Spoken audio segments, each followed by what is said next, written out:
very nice and very generous. I'm hoping to only speak for like 35 minutes or so and then move to a seminar, because as always, the best conversations happen after the person stepped away from the microphone, right? So I want to be involved in some of those. So seminar style, hopefully today.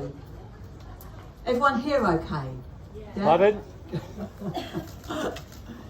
Okay, I'm Sally Mann. I'm working class. Which of course means I know the difference between going out and going out. I'm working class, which of course means I stand there looking bemused when you invite me to a party, and what it really means is polite conversation over a drink.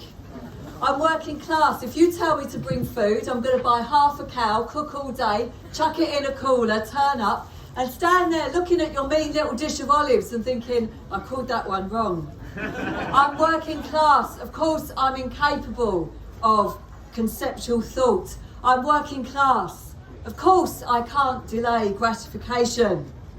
Of course, I'm working class, so I believe I'm here on the stage to fulfill some kind of inclusion agenda. I'm working class. Of course, I'm going to use self-deprecating humour rather than the strength of an articulate argument. Thanks for having me. I'm Sally and I'm working class. Or am I? I am the fourth of 6 generations of my family to live in the same 4 streets of a particular part of East London called East Ham. I'm now the minister of the church where my great-grandmother met a missionary who adopted the 4th of her 16 children in an East End slum, and so changed the course of my family's history. From that point on, every woman in my family has served as part of that same church that now I'm the minister of. I'm a white East Ender, a proud Cockney. Does anyone need subtitles? Just, I can slow down if you need me to. A rarity really now. My extended family is a group of Remainers. There are 7 households of my immediate family living on the same block in East Ham. We're exceptionally unimaginative people. I'm an oddity. I'm a Remainer. My God is more than a little territorial. I don't even bother to pray when I leave East Ham, because I'm utterly convinced that I've left God behind there.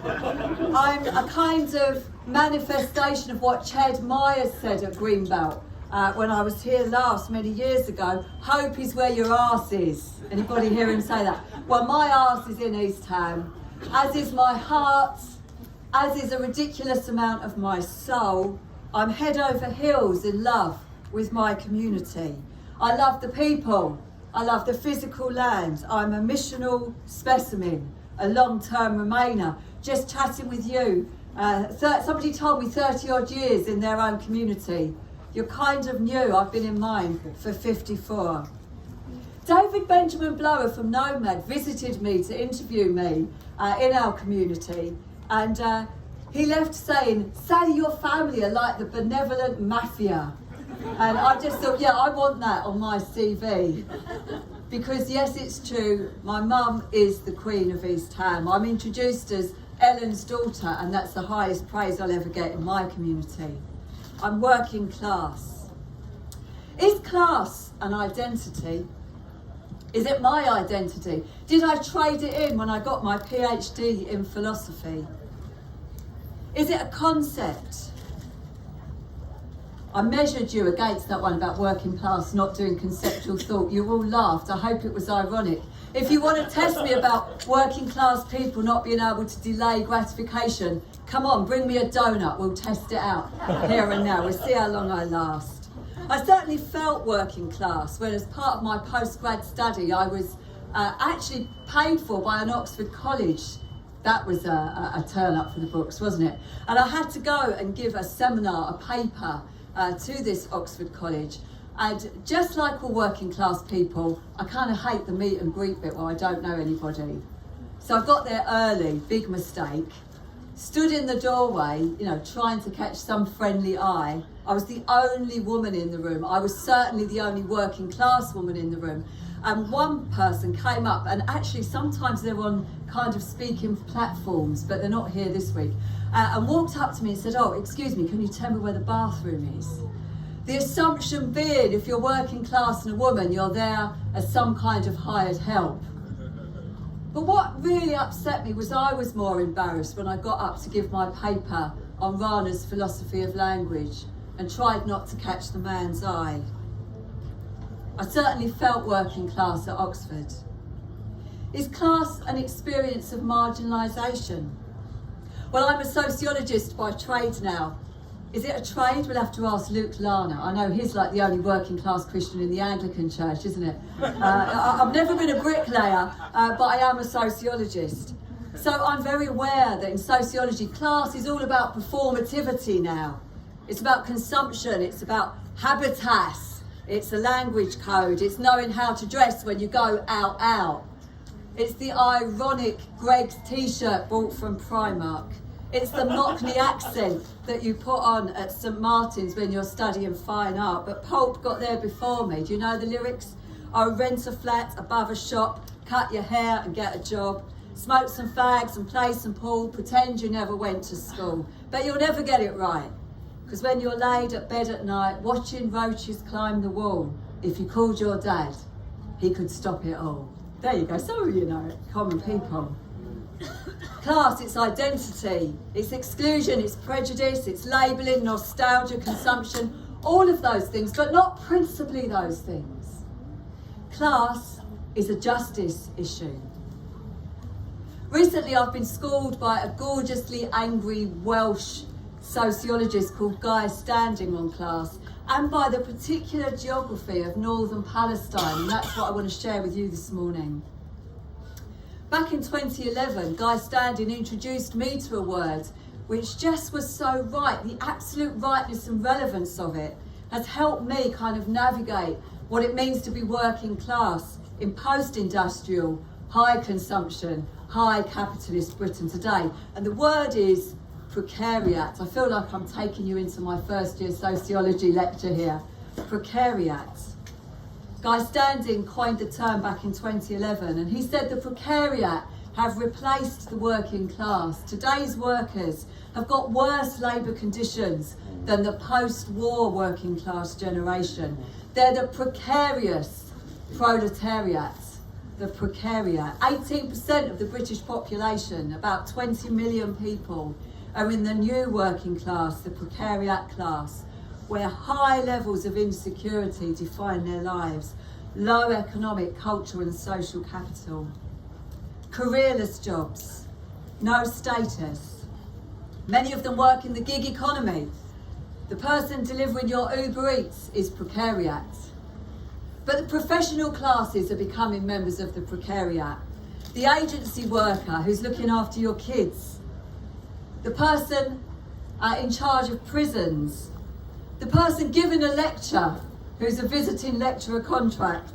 They're all precariat. They're employed as and when they're needed, but no one's paying into their pension or giving them parental leave. The precariat are the fastest growing class in Britain. Flexible work market is the innocuous way to describe what's happening to the working class in Britain today. It means flexible for the people employing you. It means you're carrying the risks of the market economy, laid off when demand drops. But not so flexible if you can't ever schedule a social day because you've no idea if you'll be working or not. The precariat class are on the rise, and the working class are losing many of the benefits that were won in the post-war generation. But it's a good time to be a chief exec in Britain. The flexible labour market has resulted in chief exec wage rising exponentially. Do you know they bounced back within 1 year from pre-pandemic levels of pay? Today, the average chief exec to average worker is 1 to 120 times. Thank you for the ooh. Yeah, the average wage is 3.6 million. If you're a chief exec in Britain today. Meanwhile, 47% of families on housing benefit in the private rented sector are in-work families. UK's private landlords receive 9.3 billion of housing benefits payment, more than twice what it was a decade ago. So while we might blame the poor, my neighbours in East Ham, for the high rates of welfare budgets, it's actually those who pay low wages and charge high rents who are driving up the welfare budget. Excellent. Always preaching to the choir at Greenbelt. Guy Standing said, Polanyi described the first transformation of work in 1944, but there's a second great transformation happening today. The end of state welfare capitalism, the rise of a new class in Britain. This is life in my borough of Newham. 47% of the jobs in Newham are poverty rate jobs. In Newham, we've got the second highest rate of low paid work in London. 33.8% of jobs in Newham pay less than the real living wage. And today, 6 out of 10 households experiencing poverty have at least one person employed. Precariat, a mishmash of temporary zero-hour contracts leading to loan sharks. The kinds of Victorian pawn shops that my grandparents would have known. East Ham through and through, where low wages are exacerbated by high rents. It will cost you $1,800 a month to have a 2-bed flat in East Ham, one of the cheapest places in London. God knows what it feels like to live with that kind of precarity. Low, unstable pay, careerless jobs, high rents, precarious shelter. God knows what it feels like. Actually, God does know what it feels like, because one of the mysteries of the incarnation is that not only God as gig economy worker, but God is a gig economy worker in Jesus. Because Jesus is from Nazareth and not from Sepphoris. I don't think it's a huge leap of imagination to say that Jesus of Nazareth can relate to the precariat of East Ham. You know, the original biblical word for the job that Jesus had was peasant artisan. We translate that as carpenter, but carpenter to me is like, you know, sitting in a field whittling spoons or something. But the peasant artisan class of Jesus' day were looked down on and pitied because it meant that their family had lost their land rights at some point, and now they had to sell their labour. And Jesus of Nazareth, a village on a hill with potentially only 400 people living in. Jesus of Nazareth, as a working man, would not have had enough trade in his village of Nazareth to have kept himself together. So it's not a stretch of the imagination to see Jesus spending the majority of his life working 6 days a week, walking down the hill from Nazareth to Sepphoris, the capital city of Galilee, just 3 miles away and visible from the village where he lived. A 3-mile walk downhill to work in Sepphoris, and then walking back home at the end of the day. That's how Jesus spent the majority of his life, by the way. Sepphoris, interestingly, you've probably never heard of. But it's a bit like saying you've all heard of East Ham and nobody knows where London is. Or you've all heard of Winson Green, but you don't know where Birmingham is. Isn't it lovely that in the Kanaki of God, we know about Nazareth, a place of 400 people, and you've never heard of Sepphoris? That gives me hope that I'm living in exactly the right place. Sepphoris had money compared to Nazareth. It had private villas. The aqueducts from Nazarene hills would come down and fill these private bathhouses. Sepphoris had an armoury. Sepphoris had paved roads. But Jesus wasn't from Sepphoris. He was from Nazareth. You know, during Jesus' childhood, there was an uprising in Sepphoris. They sacked the armoury. And so the Romans razed to the ground many of the buildings of Sepphoris. And Jesus, as a jobbing carpenter, would have made most of his money rebuilding those villas which he could not afford to live in. Walking down the hills, noticing the aqueducts, taking the resources from the poor to the rich. It reminds me of getting on the tube in East Ham Station and watching the gig economy workers, the cleaners, the carers, going in on the district line to keep the City of London wealthy, never really benefiting from the enormous wealth that they generate. God is a gig economy worker.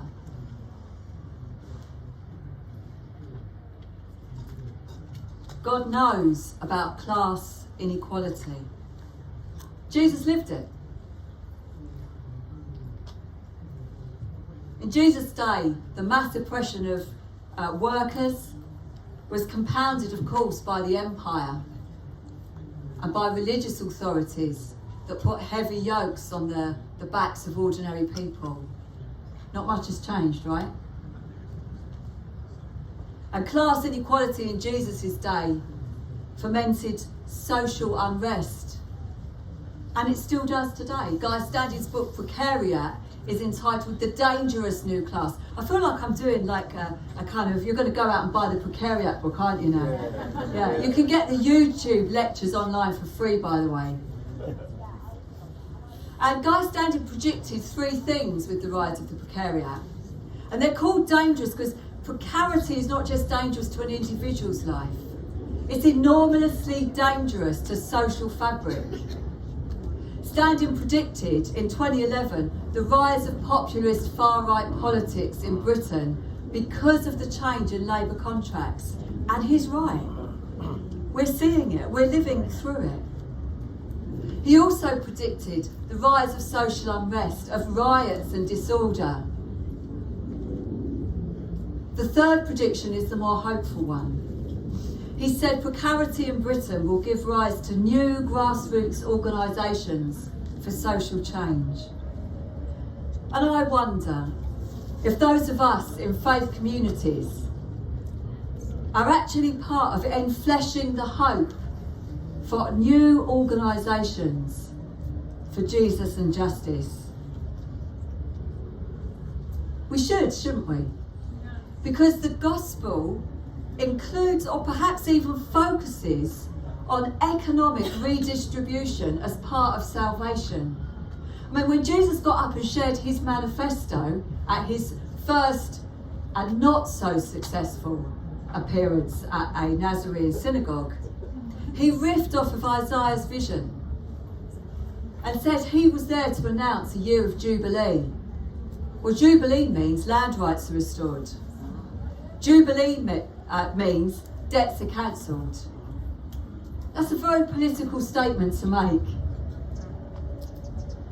How can you read Mary's Magnificat and not hear economic redistribution? Isn't that what it means to fill the bellies of the hungry and send the full away? A messianic reversal.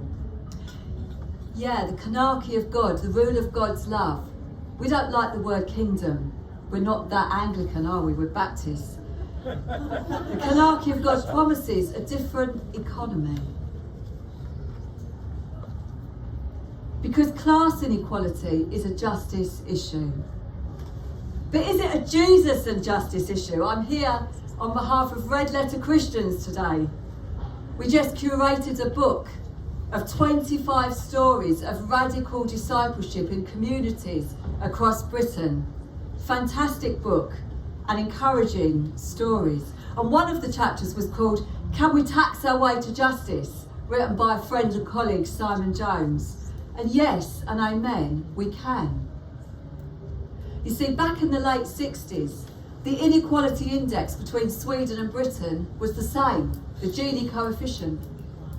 But since the late 60s, Sweden has continued to halve that inequality gap, to shorten and fatten the ladder of hierarchy within their society. And we have gone the other way and copied American capitalism and built this tall, elongated ladder in Britain with a few at the elite, the chief execs, exponentially earning more than they ever did. And in the meantime, the new class of poor, the working class, the precariat, growing at the bottom. But tax and redistribution of wealth could bring us back to a Gini coefficient more like Sweden's within 10 years. We could do it. Of course, we don't want to do it, because those who have amassed the wealth of Britain in the last 50, 60 years don't teach us about the basic economic processes which would reverse it. So there's two ways I want to land, and we are going to do a more interactive part very soon. Did you all get some dots? Have everyone been given some dots? Yeah.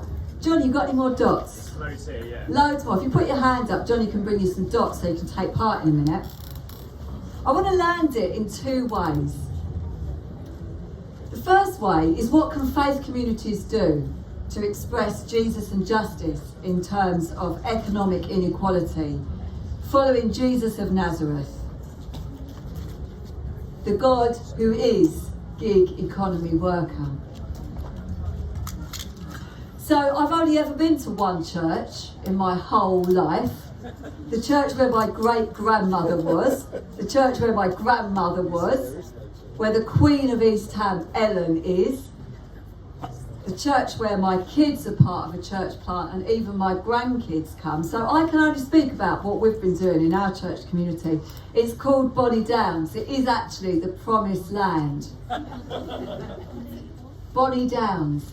Really odd. You're kind of thinking like grassy field, but it's in the middle of the East End of London.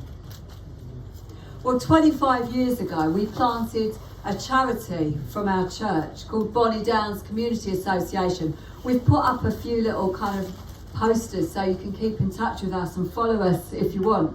We've got an online model of church as well as in person. That charity 25 years ago was set up entirely with volunteers from the church, partnering with people of goodwill in the community.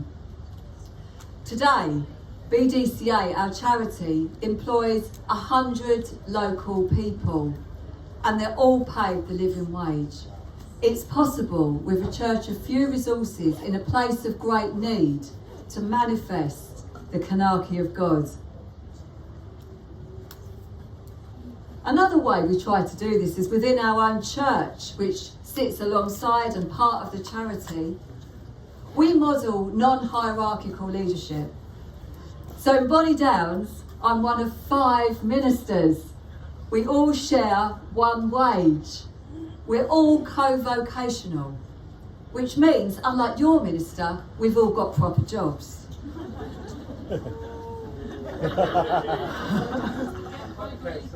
3 of the 5 of us are women. Yeah, 3 of the 5 of us are Indigenous East Enders. These are like Venn diagrams, you know, you can figure out who's who after a while. There's other kinds of inclusion there. One of them is a gay woman married to another member of our leadership team. Yeah, I need a t-shirt that says, "Not that kind of Baptist," right?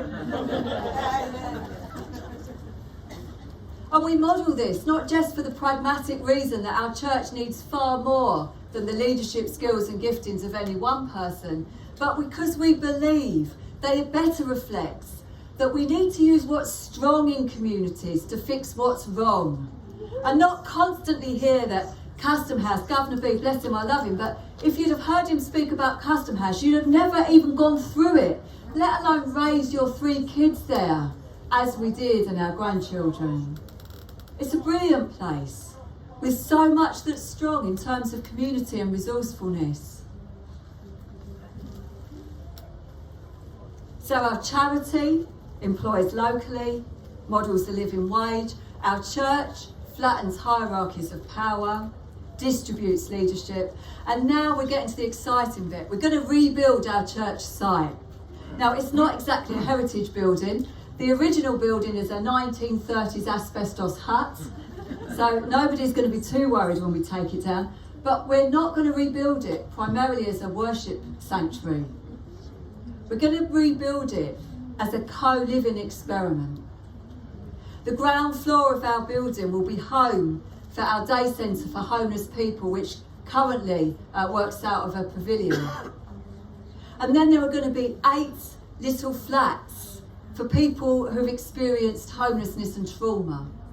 And then there will be 2 missional flats for people to live in, to lead daily offices of not just prayer, although we do that in our community at 8 every day, and you can join us online if you'd like to, contemplative prayer at the start of the day, but also the practices of working together, because we've got a community garden and we grow food together and we raise chickens together.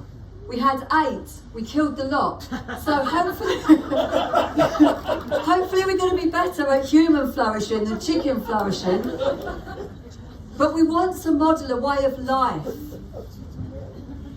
which is countercultural but beautifully fitting to the Sermon on the Mount that Jesus preached.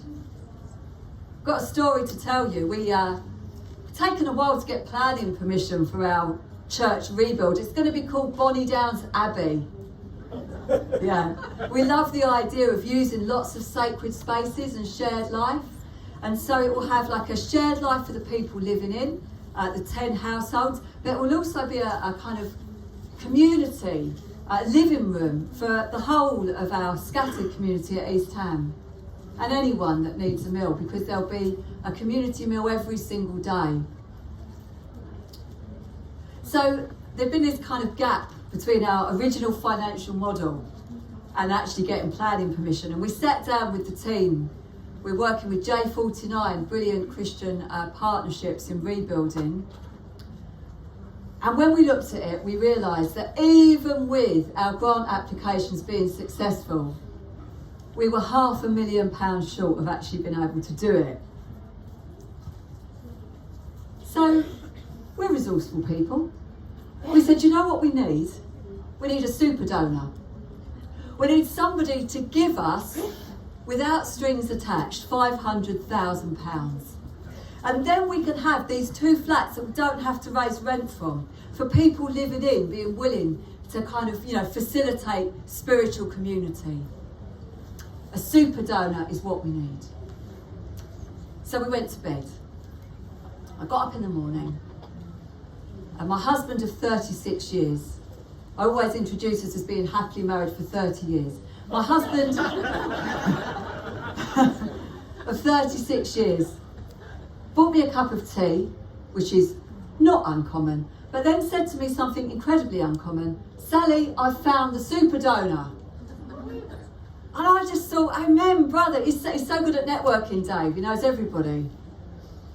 And I thought, yeah, he's remembered some secret millionaire, or some trust or somebody that wants to invest in the East End of London. I was like, who is it? And he said, do you know who it is, babe? It's us. Because our church doesn't have a manse, so we own our home.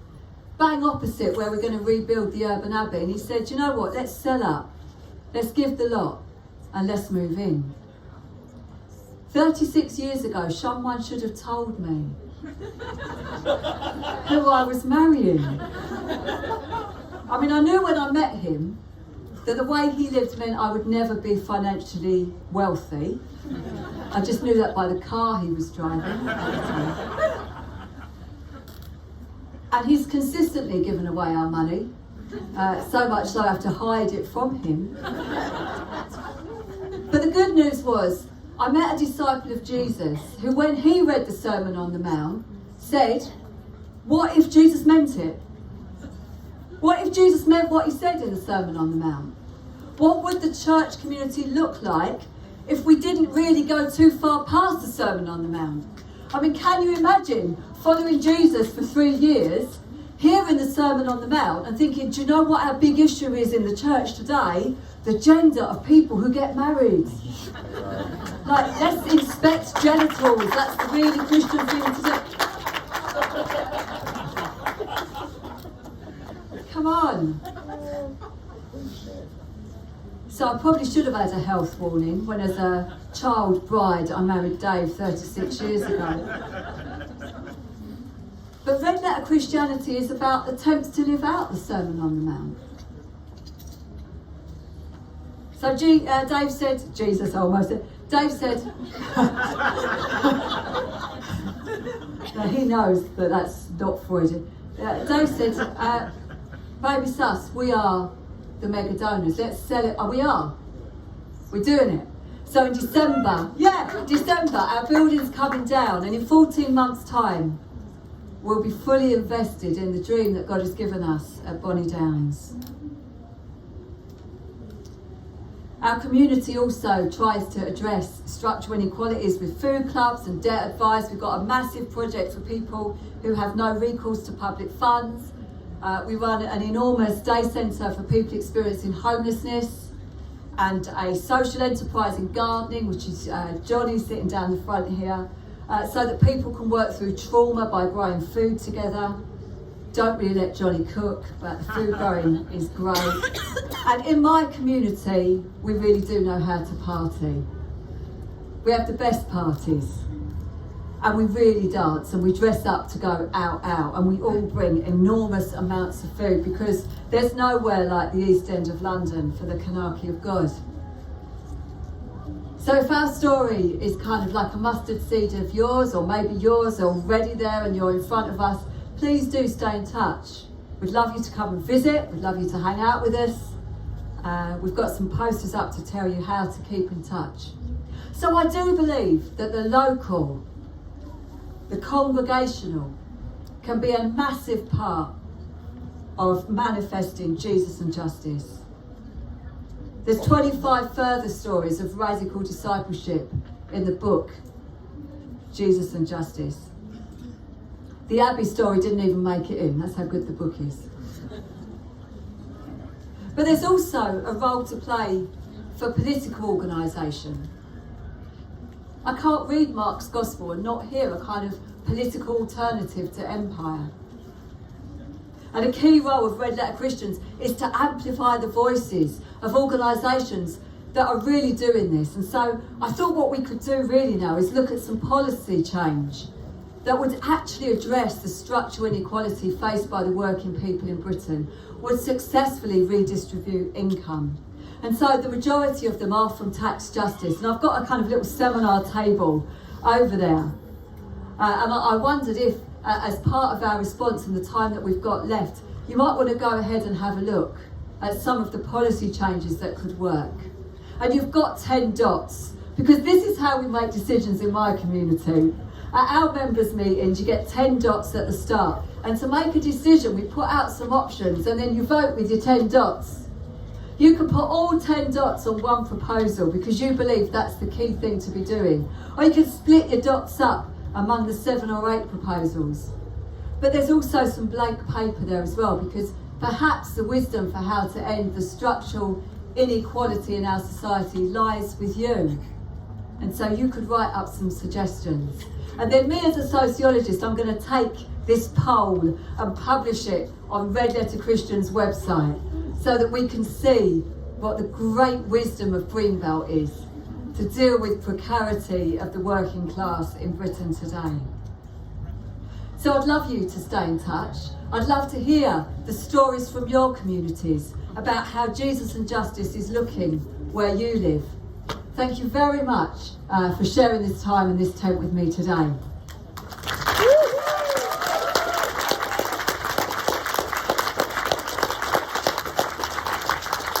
So you don't need to rush away. Come and take part on the seminar table. If you'd like to share with me or Dave some of the stories from your community, we could swap emails now, and you could maybe blog for us at Red Letter Christians about what you're doing. We want to share these stories more widely.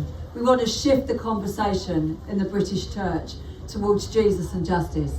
So you can come and chat with me and Dave. It's a floral thing he's wearing, but it's actually Walthamstow Football Club. So you can come and chat with Dave and me if that's good. And then if you're interested in Red Letter Christians, we're doing an in-person meetup at the URC Your Cafe at kind of 1ish.